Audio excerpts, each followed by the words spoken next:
and welcome to the Your Parenting Mojo podcast. I have a provocative statement to start with today. So what if I told you that the most powerful financial gift you could give your child is not a college fund, but it's helping them to create their own income at around age 10? I know that sounds a little bit wild, but hear me out. My daughter Carys is 10 years old, and she has $759 in a Roth IRA account, which is a retirement savings account that you can only contribute to using income from work. Now, that might not sound very much, but because she's starting so young, that money has 50 plus years to grow. If it gets a conservative 10% return, that $759 will become more than $112,000 by the time she retires. And that's just what she's saved so far. But what's even cooler is that she created every penny of that money herself through her pet sitting business. In her very first month, her first clients paid her $600. This is not an allowance. It's not birthday money. She's providing a service that people in our neighborhood actually needed and were willing to pay for. And because it's income from actual work, she can put this into the special retirement account that can only receive these contributions from work. And it grows tax-free for decades. Now, I know what some of you might be thinking. Jen, isn't this a bit much? She's 10. I get it. But here's how I'm thinking about it. We're so focused on preparing our kids for college and for traditional career paths. But what if those paths don't exist the way that we think they will by the time our kids are adults? We're already seeing massive changes in how people work. There's the gig economy, remote work, AI changing entire industries. Teen unemployment is heading for record high levels this summer as automated checkouts reduce the number of entry-level jobs available and employers in the tourism industry prepare for a slow summer. Meanwhile, we're still preparing our kids for a world where they will depend on others to give them jobs instead of teaching them how to create their own opportunities. But what if we flip that script? What if, instead of hoping our kids will find a good job someday, we help them develop the skills to create their own work that they love doing? And what if we started when they're 8, 9, 10 years old, when they start to want to save for more ambitious goals? That's exactly what happened with Carys. She started pet sitting because she loves animals, but what I didn't expect was how much she'd learn about problem solving, communication, responsibility, and yes, money management too. So today I want to talk about why your 8 to 12-year-old might consider starting a business and how you can support them without taking over and making it your project, which is all too easy to happen. We'll look at the kinds of skills that kids can develop through running a business, which in many cases are the very same skills you're worrying that they won't develop if you don't drill them in yourself. We'll also address some of the concerns that parents have had when I've talked with them about what we're doing. We're not trying to create mini adults or pushing them to take on responsibilities they're not ready for. We're giving them the tools that they can use their whole lives, no matter what path they choose. Before I get into the practical details, let me explain what I actually mean when I say business skills, because I'm definitely not talking about turning kids into profit-maximizing machines. I'm talking about real-life capabilities that most adults wish they had more of. And the beautiful thing is these skills develop naturally when kids are solving real problems for real people. So let me give you some examples by connecting them to struggles that I know many of you face with your kids every day. So, do your kids have a hard time remembering all of the tasks that have to happen before they get out of the house in the morning? Most parents I work with have kids who do struggle with this. You're rushing around trying to get everyone ready and your child has forgotten their backpack, their lunch, their homework, their permission slip. You end up being the one who has to remember everything and your kid never develops the skill of managing their own responsibilities.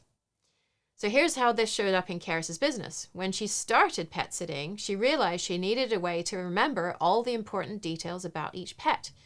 What they eat, how much, where the keys are hidden, the code for the client's security system, pretty important stuff. So she created a detailed intake form that she fills out during the initial meeting that we have with each new client. She didn't set out to learn about systems and organization. She just realized she had a problem. She couldn't remember everything and she needed to solve it, because she wanted to start this business. But in creating that system, she developed skills that many adults struggle with. She learned how to ask the questions to get the information that she needs and to organize it. So we never have to text a client and ask them, how much food do you give the dog? Or what's the security code? because she just has that information. And even months later, someone can text and say, can you cover for us this weekend? Everything's the same. We'll put the key in your mailbox. And Carys knows exactly how to get into the house and what the feed and walk schedule is. That's not just pet sitting skills. That's having systems that work, anticipating problems and finding ways to solve them. And here's the key difference. She developed this skill because she needed it, not because I was nagging her about being more organized. Here's another question. Do you struggle with kids who can't tell you when they're feeling overwhelmed or when they need a break? Instead, they melt down, they shut down, they get increasingly difficult until you finally figure out they've hit their limit. We want our kids to learn to recognize their own capacity and to communicate their needs clearly, right? And so this came up when Carys and I were filming videos for the course that we've been creating to help kids start their own businesses. We'd recorded several videos already on a particular day, and eventually Carys said to me, I don't have the capacity to do any more today. She'd recognized her own limits and spoke up about them. And she does this regularly. A client recently texted to ask if she'd be willing to do a regular early morning walk once a week, and she said, not really. I probed a bit to ask why, because she's recently set a savings goal to buy a freeze dryer, which costs a couple $1,000s. And she said, I just don't want to do regular jobs. I'm willing to do dog walking, but I like pet sitting much better, and it takes me a long time to wake up, so I don't want to walk a dog early in the morning. And I noticed when she said this, a real tension in myself. My immediate response is, well, you're not doing anything else in that time. You're available. This client pays really well. Why wouldn't you do the walk? And another part of me was so proud of her for setting a savings goal, but achieving it at a pace that feels right for her, and knowing her own body and setting up her business to work with how her body works, and being willing and able to articulate those boundaries, not in the moment she's realized she's taken on too much and that she just can't do any more, but in advance. So many of us grew up thinking we had to say yes to everything and taking on more than we really had capacity for, and wishing we could say no, but not knowing how to do it. As parents, we spend so much time and energy trying to teach our kids about boundaries. And here was my 10-year-old daughter communicating and advocating for her needs in a work context. She wasn't being lazy, she wasn't being difficult, she was being honest about her capacity. And that's a skill that's going to serve her whether she's in a corporate job, running her own business, or just managing her personal life. Have you ever wished your kids would think beyond themselves and consider how their actions affect other people?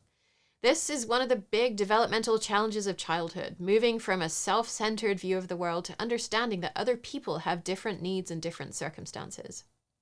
When Carys set up her pet sitting rates, we talked about how different families have different financial situations.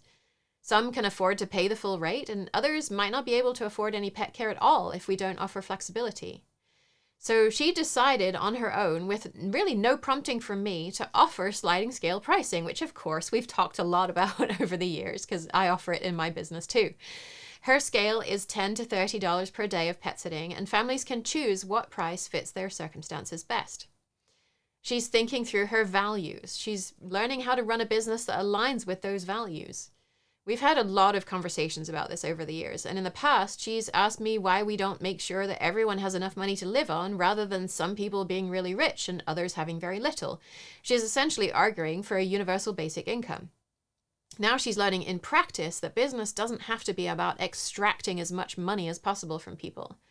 It can be about creating value in a way that works for everyone involved. She has one client who lives in a house that looks like it's been under renovation for a long time. And that client has a cat in a shed out back where there were apparently 6 cats in a pretty small space at one point. And the client is going to visit their daughter and said they don't have anyone else to ask to sit for them. And so Carys is going to walk further than she usually walks and accept a lower rate than she normally would, because she told me she knows the person probably doesn't have any other options. Maybe you have kids who give up as soon as something gets difficult. They want things to be easy and fun, and when they encounter obstacles, they quit. We want them to learn persistence and problem solving. Carys has done training at the SPCA on how to work with fearful dogs because the shelter is a difficult environment for dogs to be in. She knows how to read dogs' body language, and that barking often just means they're feeling afraid, not that they're aggressive. We met a dog for the first time whom the owner had warned us was pretty fearful.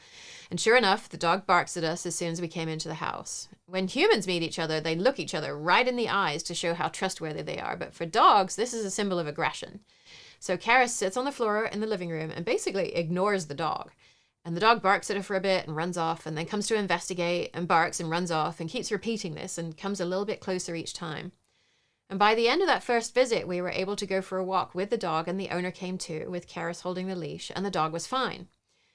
But when she went back for a paid dog walk by herself a few days later, the dog was terrified again. And so Carys spent about 40 minutes sitting in front of its kennel, working with it, because she knows yanking that dog out of its kennel against its will is probably going to end up in a bite. But she stuck with it. She used all the tools she knew, and eventually she got the dog out for a walk. The whole thing took an hour, and the client is between jobs at the moment, and she got paid $5 for that hour. This patience and persistence did not come from me telling her to stick with things. It came from her caring about the outcome. She wanted the dog to trust her. She wanted to do a good job for the client. The motivation came from within herself, not from external pressure. Do you want your kids to learn to do things even when they don't feel like it? This might be one of the biggest challenges of parenting, helping kids develop the ability to do necessary things even when they're not in the mood. And here's what's fascinating about Carys's business. She does the work even when she doesn't feel like it, as long as she has willingly committed to it in the first place. She doesn't do it because I'm making her, but because she's made a commitment to her client. There have been days when she's tired, or the weather's bad, or she'd rather be doing something else, but she goes to walk the dogs anyway because someone is counting on her. Every once in a while, we will arrange for me to cover for her when she's got something going on where she would be away from home during a walk so as not to inconvenience the client. But she's never once said, I know I'm supposed to go and walk the dog and I don't want to do it. She's figuring out that being reliable is really just about choosing to show up every single time. And she's learning it in a context where the consequences are real but manageable. If she doesn't show up, the client's pet doesn't get fed. The client can't go to work, they can't travel.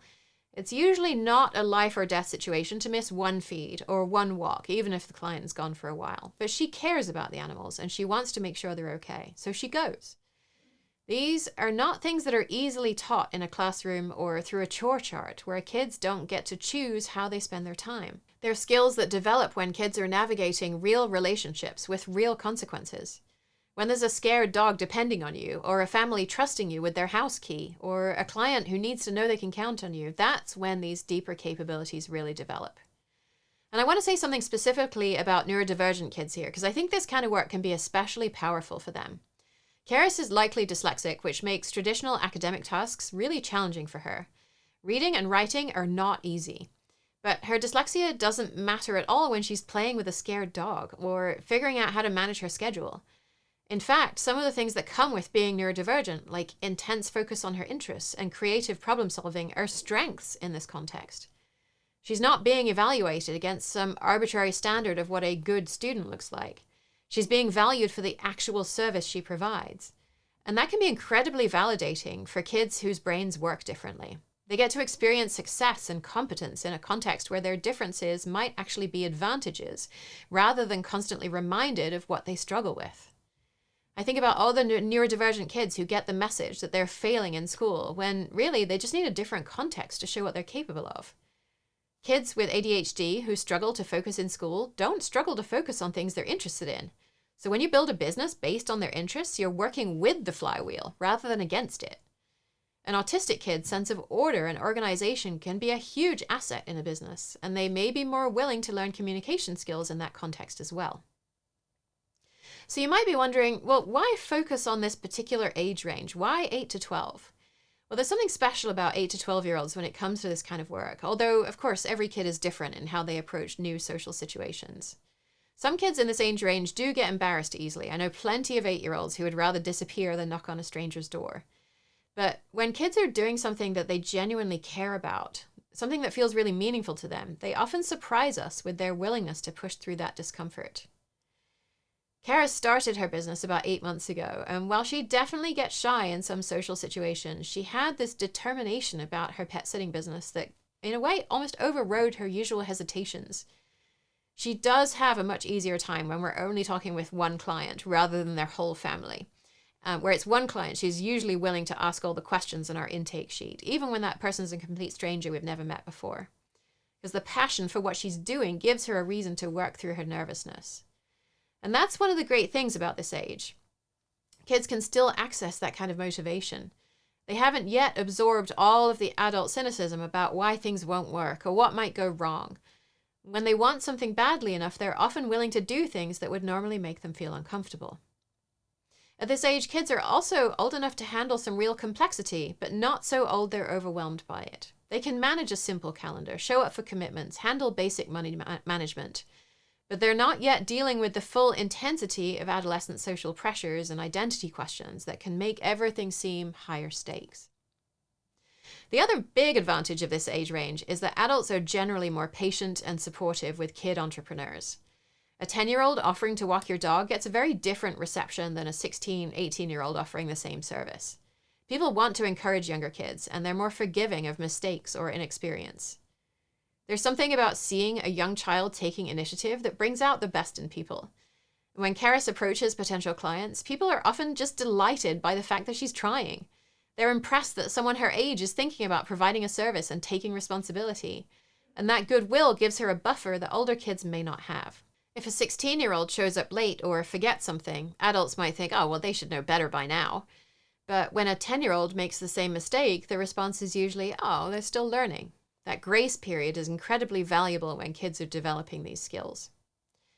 Adults also tend to see younger kids as less threatening competitors. A teenager starting a dog walking business might be seen as competition for established pet sitters in the area, but the 10-year-old is seen as enterprising rather than as a business threat, and that makes it easier for the kid to get that first foot in the door.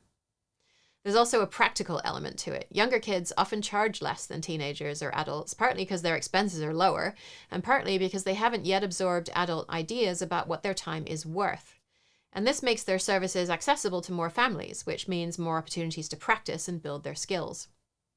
And perhaps most importantly, when adults hire a young child, they're usually investing in that child's development as much as they are in the service itself. They want to see the kids succeed. They're rooting for them. And that creates a completely different dynamic than a purely transactional business relationship. And of course, that doesn't mean that kids should rely on being cute instead of being competent. Carys has definitely had to prove herself and maintain professional standards just like anyone else.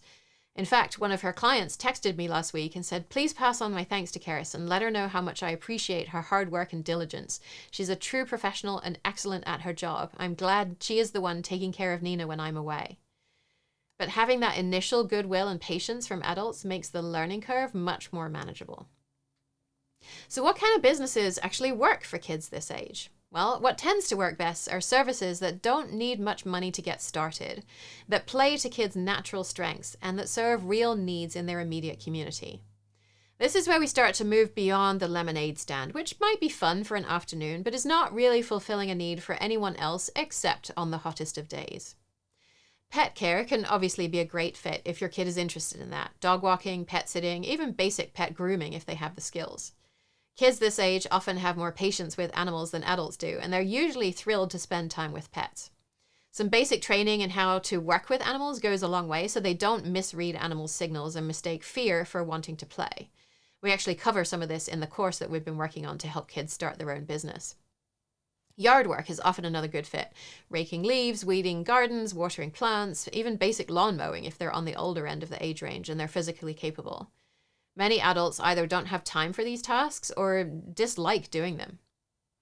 Babysitting works well, especially if they start as parents' helpers, which means playing with younger kids while the parents are still home. And that helps them to build skills and confidence before taking on full babysitting responsibility. And a basic CPR course will increase their confidence and also help parents feel more comfortable in hiring them. Simple craft businesses can work as well, things like making friendship bracelets, painting pet rocks, creating custom artwork. What matters here is that they're making things that people actually want to buy, not just craft for the sake of craft. So market research would be really important before spending the money on supplies for that kind of business. Tech support for older adults is surprisingly viable. I actually saw a flyer at my neighborhood park the other day for exactly that service. Kids this age often know more about smartphones and computers than their grandparents, and they have the patience to teach basic skills. If your kids are into sports, lots of parents will pay for someone to hit tennis balls or pickleballs with their kids. Kids can also umpire youth baseball and soccer games and get paid $20 to $40 a game, although obviously that comes with a lot of weekend work. If they're skilled in a particular topic in school, especially if that is reading or math, they can tutor younger kids. Sometimes the best teacher is someone who's only a little bit ahead of you rather than an expert. And the key is that these businesses match where kids are developmentally. They're not trying to compete with adult businesses on complexity or on scale. They're offering services that play to kids' strengths, their enthusiasm, their energy, their patience, and often lower overhead costs. And here's what's really amazing about starting this young. It's not just about the money, although that's pretty incredible, because the skills and the confidence compound over time as well. Each month that Carys has been doing this, she gets a little bit better at talking with people. She's got a little better at communication, a little more confident in her abilities, a little more creative about solving problems. These improvements build on each other. The confidence that she gained from her first successful pet sitting job made her more willing to approach new clients. And then the communication skills she developed with one family made her better at working with the next family. If she'd waited until she was 16 to start this, she'd still learn the same things, but she'd also be dealing with all the social pressures and the self-consciousness that can come with being a teenager. Starting at age 10 means she's building this foundation during a developmental window when she's naturally more open to learning and a little bit less worried about what other people think. And I have to say that financial piece is pretty remarkable too. The $759 she's saved so far is about a third of her business income. Compound interest is just incredible when you start this young. Even if she never added another penny to that account, and the market continues to grow at a conservative 10% average, the $759 is going to become over $112,000 by the time she retires. But more realistically, as her business grows and she continues contributing, she could potentially have hundreds of thousands of dollars from these early years of work, some of which could be used for education or to buy a house. And that puts her in a very different life position than I've been in. What if she could do the kind of work that she loves from the very beginning, even if that role isn't very well paid, because she knows she's covered in retirement? She could become a teacher or an artist or work for a nonprofit or pursue any number of meaningful but lower paying careers without the financial anxiety that drives so many of us into jobs that we don't love just to pay the bills and save for retirement. She could take more risks. She could start a new business. She could travel while she's young, take time off to care for family members, do work that serves the community that she loves, even if they can't pay her very much, knowing she just has to cover her current expenses rather than save for the future.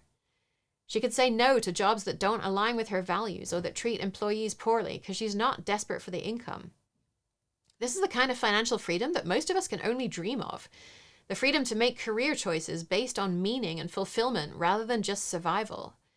And she's building this foundation at age 10, not scrambling to catch up in her 20s or 30s or even 40s, like so many of us have had to do. Now, I do want to be honest about something that makes me feel kind of uncomfortable about all this retirement talk, because in many ways, the fact that we need to save for retirement at all reflects something that I think is pretty broken about how we organize our society. In healthier communities throughout history, older people were cared for by their families, by their communities. The idea that you're on your own to figure out your financial future is partly a symptom of how capitalism has broken down the social bonds that used to take care of people. So when I talk about Carys having financial security, part of me wishes we lived in a world where that wasn't necessary, where we could count on our communities to support each other across the generations. But we don't live in that world right now. And while I'm working in my own small ways to build more of those caring relationships in our community, I also want to make sure Carys has options in the world as it actually is. My goal is not to make her wealthy so she can hoard resources while others struggle. It's to give her enough security that she can choose work based on meaning rather than desperation. And my hope is that that freedom will allow her to contribute to building the kind of world where fewer people have to worry about survival in the first place.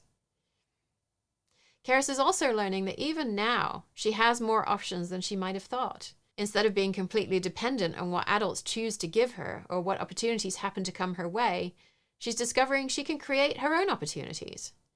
She wants to buy a freeze dryer, which costs about $2,000.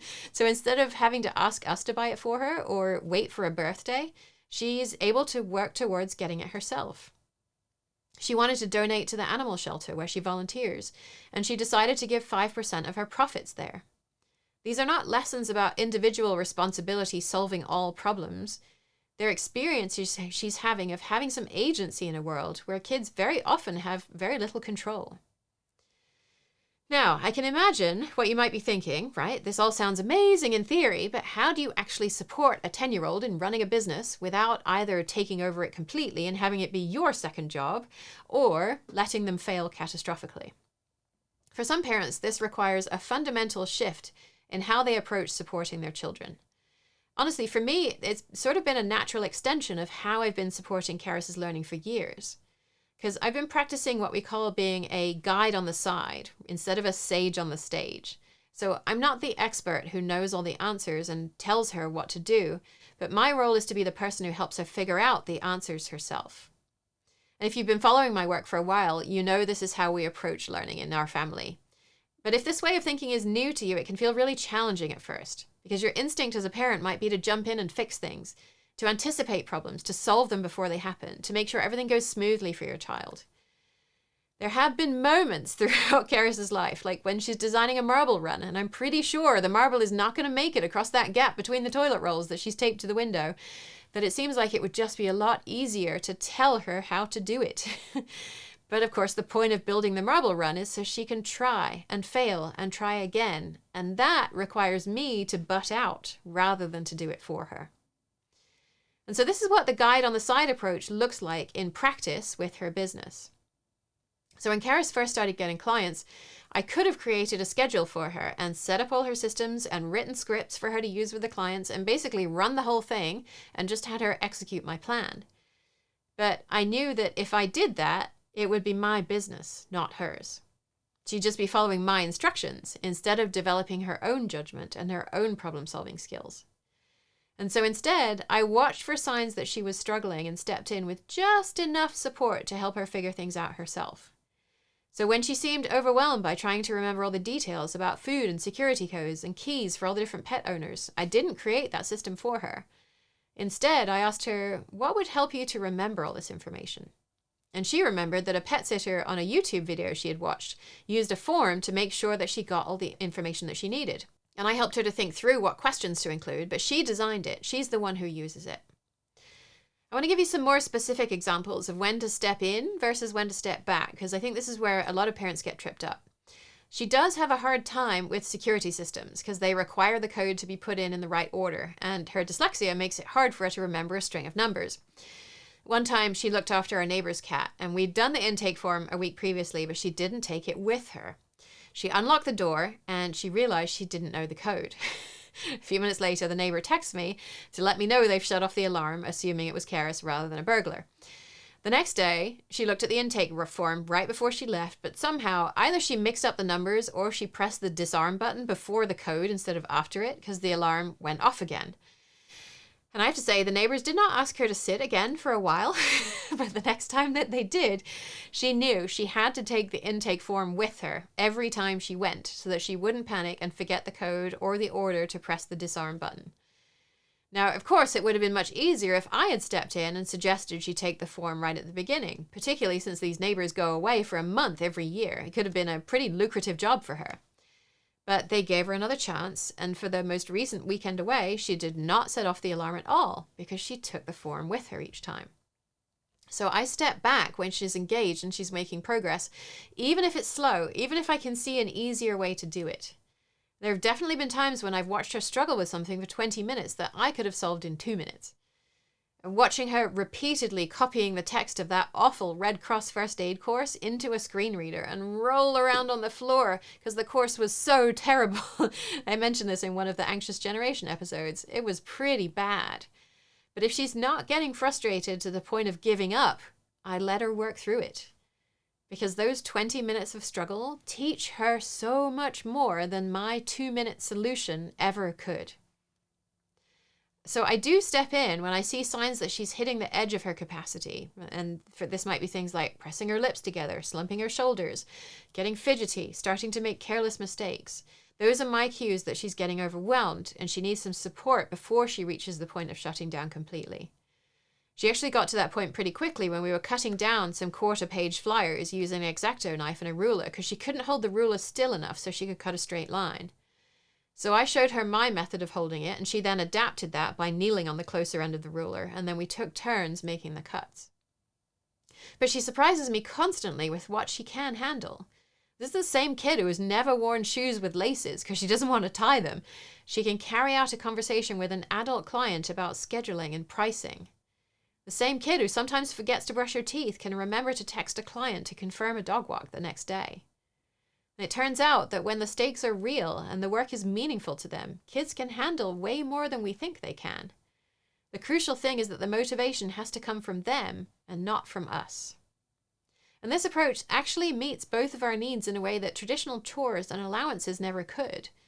Because I need to know she's developing important life skills and learning to handle responsibility. She needs to feel autonomous and capable to know she can solve problems and create value in the world. I also need to know that she's safe. She needs to know I'm there if she really needs help.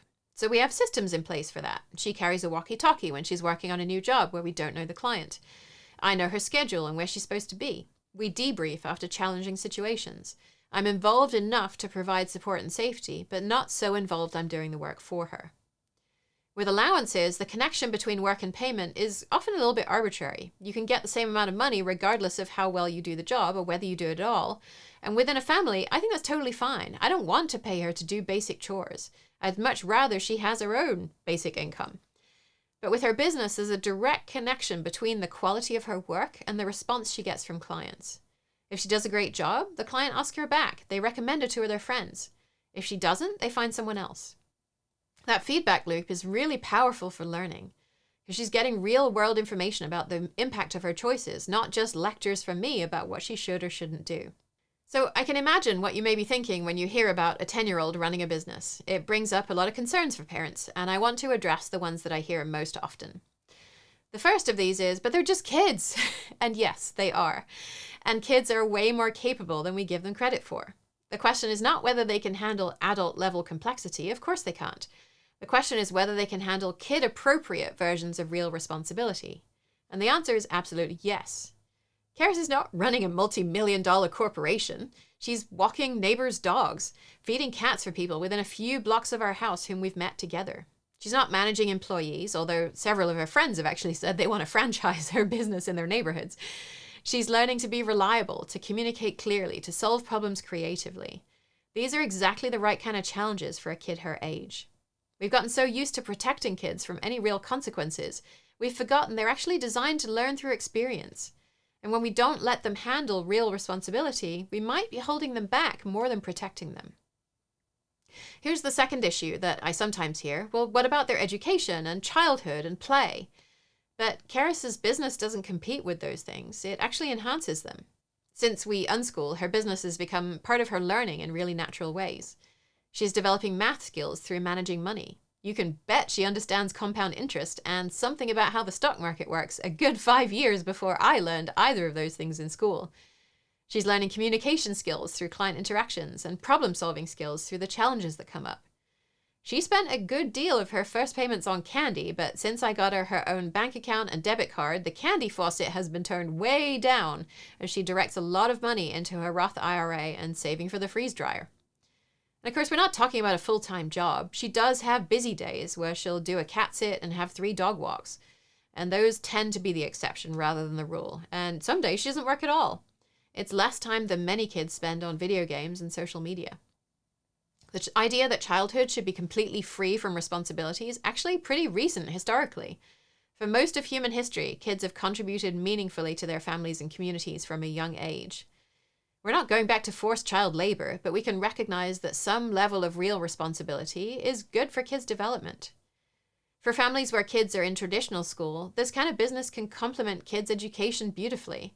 They're applying academic skills in real-world contexts, which can make classroom learning more meaningful. But for us, it's just part of the natural flow of learning that happens when kids are free to pursue their interests and engage with the world around them. The third question is, well, isn't this just creating profit-obsessed mini-moguls? Because this is probably the concern that I wrestle with most, because I share it, right? I'm not a fan of our current economic system and the way it prioritizes profit over people and planet. But I can work to do my part to dismantle tiny parts of this system, but my daughter's going to have to live in that system as it exists now, whether I like it or not. And my job is to help her navigate it in a way that aligns with our shared values. That's why she offers sliding scale pricing. That's why she donates 5% of her profits to the animal shelter where she volunteers. That's why we talk about creating value for people, not just extracting money from them. She's discovering that business can be a tool for making the world a little bit better, not just for accumulating wealth. And of course, she's also learning to check in with herself about what feels like the right pace of growth. She's turned down clients when she felt like she was getting too busy. She's chosen to prioritize relationships with existing clients over constantly seeking new ones. These are values-based decisions that will serve her throughout her life. An alternative would be pretending that money and business don't exist or that they're evil, but that doesn't prepare her for the actual world she's going to live in. Teaching her to engage with these systems thoughtfully and ethically seems to me like a better approach.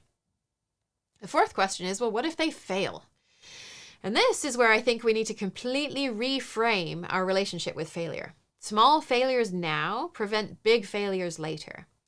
The kid who learns that customers don't always show up as expected is better prepared for real business challenges than the kid whose parents orchestrated everything to ensure success. When things don't go as planned in Carys' business, we don't rush in to fix everything. We ask questions. What do you think happened there? What might you try differently next time? We help her own the learning that comes from setbacks. And honestly, the failures have been some of the most valuable learning experiences. When she set off the client's security alarm, she'd learned the importance of double-checking her intake form and then taking it with her. When a client forgot to pay her, she learned how to follow up professionally but persistently. When the scared dog wouldn't come to her, she learned patience and real-life applications of what she'd seen demonstrated in an online course on how to work with scared dogs. These are not disasters, they're learning. They're happening in a context where the stakes are real but manageable. Much better to learn these lessons at 10 with a pet sitting business than at 25 with a career on the line. The fifth question is this safe? Safety is obviously a top priority for me, and I understand why this would be a concern. And so we have systems set up to manage this. Her website states that all messages sent through her contact form also come to me, which means people aren't likely to use it to try to connect directly with her. I always go to meet the client before we agree to take the job, and if anything felt off, we would just politely decline. We make sure to ask whether anyone else will be in the house while she's there, and she knows that if she ever sees or hears anyone when she's not expecting it, she should leave immediately. She carries a walkie-talkie. She knows to radio me if anything feels off. I know her schedule and where she's supposed to be and when. She doesn't work with large dogs or with dogs that pull a lot on the leash. But I'm also realizing she's actually becoming safer because she's more aware and more capable. She's learning how to read situations, how to communicate clearly with adults, and how to ask for help when she needs it. She's practicing these skills in low-stakes situations so that they're available to her in higher-stakes ones.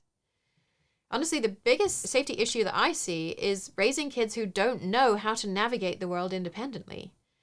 Kids who have never had to solve problems on their own, who've never had to communicate with adults outside their family, who've never had to handle real responsibility. Those kids may be more vulnerable when they finally encounter challenging situations. The final question that comes up a lot is, well, won't they get overwhelmed? Some kids might, and that's really important information. So if a child tries this and feels stressed or feels overwhelmed, that tells us something about their capacity right now or how we're approaching it. But I've been surprised by how manageable this has felt for Carys, because she's choosing the work, because it aligns with her interests, because she's building skills gradually. It doesn't feel overwhelming to her. It actually feels empowering. And the trick is to start really small and let them figure out their own pace. So Carys started with one neighbor's cat, and then she added another client, and then another. She's never taken on more than she felt she could handle, because the choice has always been hers. And when she thought that it was getting to be too much, she learned to communicate that. I don't have the capacity for more clients right now, is something she can say confidently because she knows her own limits. I totally get these concerns. They make total sense. But they shouldn't prevent us from giving kids opportunities to develop real capabilities in supportive contexts. So I want to step back a little bit from these questions and show you what it looks like in practice. on a week-to-week and day-to-day basis, because I think sometimes people imagine it being a lot more intense than it really is. So we have one client who is a student, and his schedule changes every week because he's doing an internship in a restaurant. So at some point over the weekend, Carys will text him to thank him for sending the payment for the week that's just gone and to ask about his schedule for next week. And then she marks that on our chalkboard calendar, along with a regular Thursday evening walk for another client who's a professor at the local university. And when clients reach out to us wanting to meet us, we also mark those things on the calendar after we check my calendar because I go to those meetings as well. And so in the mornings, she's usually checking her calendar to see what job she has for the day while she's eating breakfast because the chalkboard's right behind the table. And today is an exceptionally busy day for her. So I actually called her attention to it last night. She doesn't go to her Not School program on Thursdays, but she has a 2-week cat sitting gig while the owners are traveling, plus 2 walks for the student's dog and 1 for the professor. And so we had planned to do some recording for phase 2 of her course to help kids start their own businesses today, but we decided that was going to be too much for her today. So I shifted my schedule around to record this episode today rather than over the weekend, and she's focusing on the pets and we'll do our recording on the weekend. So when I was on a coaching call this morning, she put on her dog treat belt and she walked 4 blocks uphill to see the cat first because his automated feeder has to be replenished before the timer goes off at lunchtime. And so she takes her key with her on a wrist keychain so she doesn't accidentally lose it on the way or accidentally lock it in the house. But she doesn't need the intake form anymore because she's done the routine for several days and that client doesn't have an alarm. So she gets in, she opens the patio door to air out the house, gives the cat his first tray of food with 0.4 mils of medicine that she measures out from a bottle and squirts over his food. And then she checks his water, heads downstairs to scoop the litter, and plays with him a bit if he wants to do that. And so she'll be at their house for about 20 to 30 minutes. And then rather than walk back down the hill to our house and back up the hill to the next client, she'll go straight to the student's house. And she will hope he's remembered to put the key out because he doesn't always. And so the dog's owner does the early morning walk, so Carys does a lunchtime walk, which is usually just around the block, or she might hang out in the park with the dog for a while. And she'll take snacks with her so that she can sit with the dog's leash clipped to her treat belt, and she'll eat while the dog's nosing around the gopher holes. And the whole outing is again taking about 30 minutes. At some point this afternoon, we're going to send a quick email to someone who reached out to us wanting care to confirm that next Thursday afternoon works for a meet and greet. And also a message to a local student who's offering dog walking because Carys wants to see if they can refer business to each other. And then she's going to spend the rest of the afternoon hanging out here with the kittens that we're fostering from the animal shelter for the next couple of weeks. And so later this afternoon, after I do some more recordings, I'm meeting a friend for a walk. And while I'm out, Carys is going to go to the professor's house first, take their little dog for a walk and throw it some toys in the backyard for up to an hour. And then back to the student's house for that dog's second 30-minute walk. The professor usually pays us right away, and the payment comes to my Venmo. So I'll ask Carys what amount she wants to go into saving for the freeze dryer and what amount to her retirement savings. And she will then update her tracking spreadsheet to show that the client has paid. And I'm getting her accounts connected up so I can Venmo her bank account rather than mine. And then she can make the transfer into the IRA and purchase the stocks. So that's what an exceptionally busy day looks like. But much more often, it's 1 cat sitting visit per day for 2 weeks while the owners are out of town. Or 2 walks for the student's dog 3 days a week, with other clients coming and going a little bit as their needs change. She's able to do the 2 walks a day because she isn't in school, but she doesn't love early morning walks. So if your kid doesn't mind getting up early, and most dogs do only get walked twice a day, it's still a very viable schedule. And the whole thing integrates pretty seamlessly into her life. She's not really stressed by it, she's not overwhelmed by it, she's not missing out on other things she wants to do. She's just added this work into her life in a way that feels very sustainable. And honestly, I think it often feels more like play to her than work, because when she loves hanging out at the park with a dog or at home with a cat, she loves spending time with animals. And I've also been surprised to see how she navigates situations with adults. Because when she has a chance to think about how embarrassing it can feel to talk with an adult, she can get overwhelmed. But sometimes the students' roommates will be home and we'll say hi, and she'll have a short conversation with them about the dog that I would never have thought she'd be able to have if it didn't just come up in the moment. And what's different from having a traditional job is she has complete control over her schedule. If we're going camping, she just doesn't book any jobs that week. If she wants to take on extra work because she's saving for something specific, she can do that too. The flexibility is entirely hers. And of course, she's also learned to recognize her own capacity and communicate about it. There have been times when potential clients have reached out and she said, I'm pretty busy right now, but I could start helping you in 2 weeks if that works. She's learned that it's better to under-promise and over-deliver than to take on more than she can handle well. And I have to say, the confidence that she gets from this is kind of remarkable. She does seem to walk a little bit taller when she's heading out the house with someone else's house key on her wrist. She's proud of what she's created, not in a boastful way, but in a kind of quiet and grounded way. She loves to talk with adults about her business and see if other kids want to start their own businesses. She knows she's capable of creating value in the world and managing real responsibility. But maybe what I notice most is how this work has affected her relationship with learning in general, because her business has required her to develop skills in so many different areas: the communication, organization, money management, animal behavior, problem solving. She's more confident about tackling new challenges in other areas too. Her dyslexia makes it hard for her to read and write, but she's doing more of that now as she reads emails from clients. And she's getting better at instructing AI tools to write emails for her after she tells it what she wants to say, and then proofreading, editing, and sending. When she wanted to build a website for her business, she was not intimidated at all by learning the new technology. When she needed to figure out pricing, she was willing to spend quite a while browsing rover.com and trying to understand what makes a $20 pet visit different from a $60 pet sitter visit. That confidence and willingness to learn transfers to everything else that she's interested in.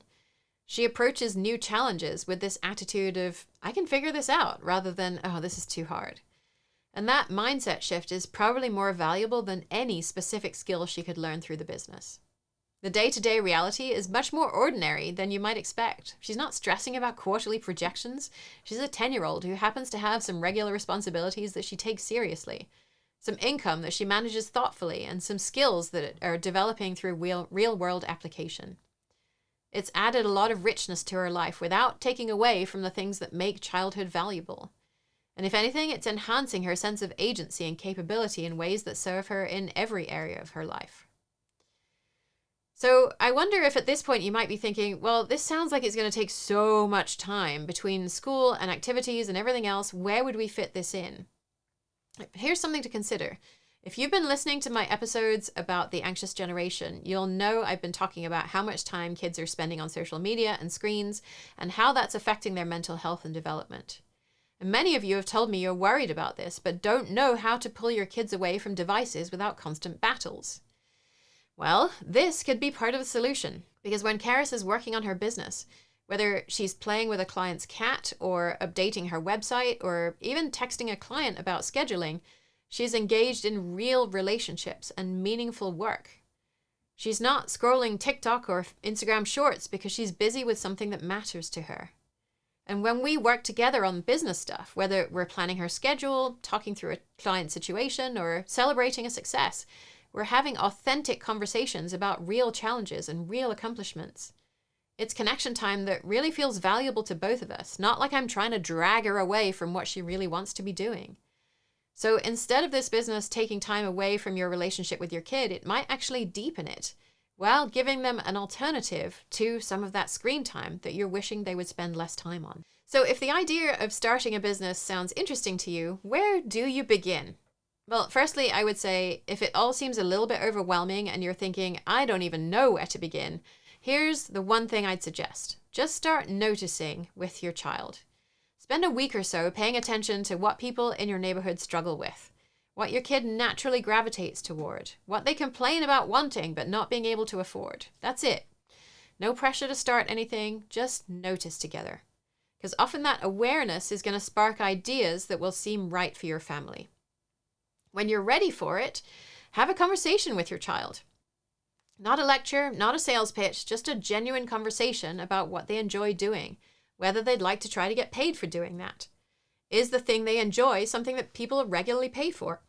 If not, what other things do they notice that people need help with, and that are they willing to do that? You might be surprised by what they come up with, because kids see opportunities that adults miss because they're not constrained by assumptions about what's possible or what's realistic. They might notice that all the dog owners on your street seem stressed when they're trying to get to work in the morning, or that elderly neighbors struggle with technology, or busy families would love help with yard work. And you might know that parents of babies and toddlers can often use some time to themselves or to do chores, and that they would be willing to pay someone to be in the house while the parent is there, keeping the young child busy. The key really is to listen without immediately jumping into problem-solving mode. To let them explore their ideas before you start thinking about logistics or potential challenges. Because their enthusiasm for an idea is more important at this stage than whether or not it seems practical to you. If they aren't initially interested in starting a business, that's okay too. You might find that it helps to put things in context that is important to them. When we initially thought about developing a course to help other kids start businesses, my husband immediately saw how scalable it could be. Carys was not so interested in the idea. One day he mentioned that if it went well, she'd be able to buy a dragon roll from the sushi place down the street every single day if she wanted to. And at that point, she was 100% in. Once you and your child have some ideas together, do a little research. Are there other people already providing this service? What do they charge? Who might be interested in what your child wants to offer? That can be as simple as walking around your neighborhood and noticing what services people are already paying for, or doing some basic internet searches. You want to start small, really, really small. Maybe your kid offers to help one neighbor with something, just to see how it goes. You're setting up a pilot here. Seeing if they enjoy it, see if they're good at it, see if the neighbor finds it valuable. It's not a business empire on day one. We're just testing whether there's something here worth pursuing. And if that first experience goes well, then you can start to think about how to expand. Maybe offering the same service to 2 or more neighbors. Maybe creating a simple flyer to let people know what they can do. Maybe they ask their first client if they know anyone else who might be interested. The key is to let your child lead the process while you are providing support and safety. So your job is to ask questions instead of giving answers. So help them think through problems instead of solving problems for them. So things like, what do you think would happen if you tried that? Or how do you think you could find out more about that? Or what would you need to make that work? This means you have to resist the urge to take over, even when you can see obvious solutions or potential problems. It also means you have to be okay with them making mistakes or doing things less efficiently than you would do them. Remember, the goal is not to create the perfect business. It's to help them develop skills and confidence through real experience. If you want more structured guidance through this process, Carys and I have now created a course called Mind Your Own Business for Kids that walks children and parents through each step. It includes worksheets for brainstorming business ideas in a structured, quantitative way, templates for things like intake forms and pricing, and lots of examples from Carys' experience. The course is available as a standalone purchase, or it comes as a bonus when you join our learning membership, which is opening for enrollment this week. The most important thing is to approach this as an experiment, not a commitment. You're not signing your child up for a lifetime of entrepreneurship. You're just creating an opportunity for them to explore their capabilities and their interests in a new way. Whether it leads to a thriving business or just some valuable learning experiences, either outcome is a win. So, as we wrap up, here's what I want you to take from this episode. We're not trying to turn our kids into tiny CEOs or create these really profit-obsessed mini moguls. We're trying to raise humans who know they can create opportunities for themselves, who can solve problems creatively, who can build relationships with people different from themselves, who can handle responsibility and learn from setbacks. These are the skills that are going to serve them no matter what path they choose. Whether they end up in corporate jobs or creative careers, whether they're working for themselves or for others, whether they live in a world that looks like today's economy or something completely different. Because the world that our kids are growing up in is so uncertain. Many of the jobs they could end up holding don't even exist yet. The challenges they'll face might be ones we can't even imagine. But if we can help them develop the confidence to create value, to solve problems, to build relationships, to handle uncertainty, then we're giving them tools that will serve them no matter what comes. And maybe we're also giving them the financial foundation to build the life that they want. That $759 that's already in Carys' retirement account could become over $100,000 50 years from now, which means that she might have the freedom to pursue work that's really meaningful to her as she adds to that savings account, rather than doing work she doesn't like just to make sure she's covered in later life. But even more than the money, we're giving kids the experience of agency, the knowledge that they can shape their circumstances rather than just waiting for things to happen to them. In a world that leaves young people feeling powerless and anxious about their future, that sense of capability can be one of the most valuable gifts we can offer. So consider having that conversation with your child. See what they notice, what they care about, what they might want to try. You might be surprised with what they come up with. They might surprise themselves with what they're capable of, and you might both be surprised by the positive effects that working on this together can have on your relationship.